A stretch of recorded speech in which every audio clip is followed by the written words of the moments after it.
Good afternoon to all of you. Um, I think Vishish is the only person who can actually embarrass me with such a flamboyant title that I need to talk about. But I do take these things quite seriously. He probably knows that I'm kind of prepared for this kind of a title. So without further ado, let's actually look at what we are going to do. So the idea of actually a Lockheed Martin or an Airbus is not new to me. In fact, we started ePlane with that thought. We wanted to actually ask the question, how can I disrupt aviation that exists as we speak today? And I started with a thought experiment. The thought experiment is actually what is called as Tesla. The idea, of course, if you don't like the word Tesla, you can actually you can form your own word called Tesla, which is essentially try to put a Tesla and Cessna and a Tesla together, right? So what if I actually take a Cessna and then put a Tesla battery onto it and see where I can get with it? And once we started doing this, we started then saying, hey, well, why stop at the Cessna? Why don't you actually look at a 12-seater Pilatus, a 30-seater Dornier, a 70-seater Embraer, and a 150-seater Airbus? By the way, so the Airbus has actually showed up right here. So if you've watched all those old-time movies, the title should actually come in the script so that we know that we are actually sticking to the title. What does this chart show is, as the number of passengers increases, the combustion range, as we speak today, actually keeps on increasing, but the electric range is faltering. It's actually woefully inadequate when compared to the combustion range in the first place for all categories of aircraft, and it's not increasing at all with the size of the aircraft. So that's where I started stepping into what is called as a disruptive innovation. We have to actually ask the question, what is meant by disruptive innovation and why are we building that? And that's where we want to actually distinguish between what is called as sustaining innovation and a disruptive innovation. Sustaining innovation being evolutionary in character, which essentially kind of slowly increases the complexity of the technology to meet customer demands, and many times it actually overtakes what the customer demands are as it goes along. And disruptive innovation, on the other hand, starts with something that's vastly inferior to what the customer demands are, and then it starts growing in the sustaining manner over time. So the operative word here is actually the inferiority of disruptive technology, and that's exactly what we are trying to make use of.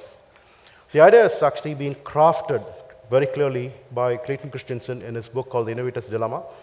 Some of you who might have seen some of my podcasts would recall that I actually keep talking about this particular thing. This is actually the sutra of how, when new technologies cause great firms to fail, and you have to ask the question, when am I going to actually get a Lockheed Martin or an Airbus be replaced by a new company?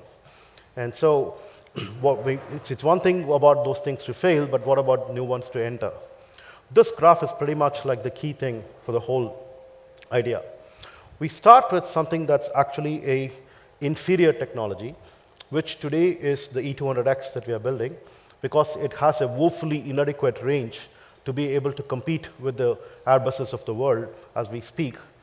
But as the Airbuses of the world, like the fixed-wing aircraft that we have seen, the top line, keep going up and up and up, they are vastly more than what the customer demand is. No Airbus A320 actually flies its full range. As a matter of fact, even a Cessna does not really fly its full range at all. So combustion is actually overrated. So we have to actually look at going down to an electric aircraft approach that will keep going up and up to finally meet the customer demand exactly at the point where we need, which will actually be like an electric or a hybrid 100-seater. And that's when we will actually say we are back to build the Lockheed or the Airbus, right? So our path to this, as we speak today, has been extremely modest. We start with an Atwa in 2021, we went to an E50 in 2023, and we are right now in 2025 building the first of the E200Xs, as we will show. And these are incrementally complex subscale prototypes to prove our synergistic lift IP in these different prototypes in a very frugal manner before we can actually get to the full flight. And we have actually clocked about more than 10,000 kilometers of flights with this, with kind of confidence that it builds. Further progress on the regulatory side has been extremely exemplary. We have got the design organization approval back in 2023, the first one to do so. The only company so far to actually get our type certificate application accepted, and then we are in the certification pathway. And DGC, as a matter of fact, actually has opened an office in Chennai explicitly to help us with the certification process. Further progress, and this is actually a lot of new things, right? VR-aided CAD, propellers that are designed in-house and certified, and batteries where we actually have patents filed.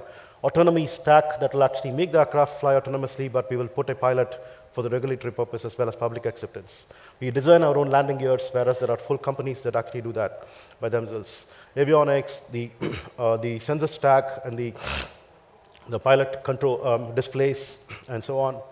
Wind tunnel tests that have qualified our safety simulations very well, and designs of seats for people to sit and the pilots and so on. Making the wings of the aircraft as we speak at the moment, and much more. And that's actually the painted front wing finally.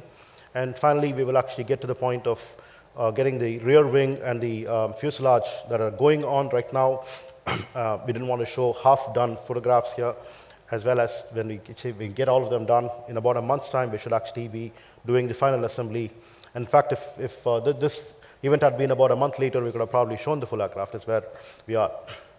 So if you were to actually look at the timeline, not to bore you with a Gantt chart as such, but to just get a bird's eye view of where we are in this journey, starting from where we started, we're actually about 2/3 into the game, or maybe 3/4 into the game. And we have about 20 months left for us to actually get to our air ambulance, followed by the air taxi, and so on. So it's been a long journey so far, but it looks actually pretty short when compared to what could happen next, right? So get back to the chart that we had with Clayton Christensen. We are supposed to actually be going along a sustaining technology in the disrupted technology space, which is the electric aircraft. And obviously, it's a no-brainer that we will actually be working on the next version of the E200X, which is even more compact, taking more payload and getting to a larger range. What will make all of that stuff happen? But alongside, if I have that technology, then can I actually do something better and something bigger? So the idea here is that we now have the ingredients for the 100-seater to happen that could actually be an electric or a hybrid that's happening in India right now. And this is the attack from below that Clayton Christensen talks about when you get to the point of a right-sized technology for meeting customer demand.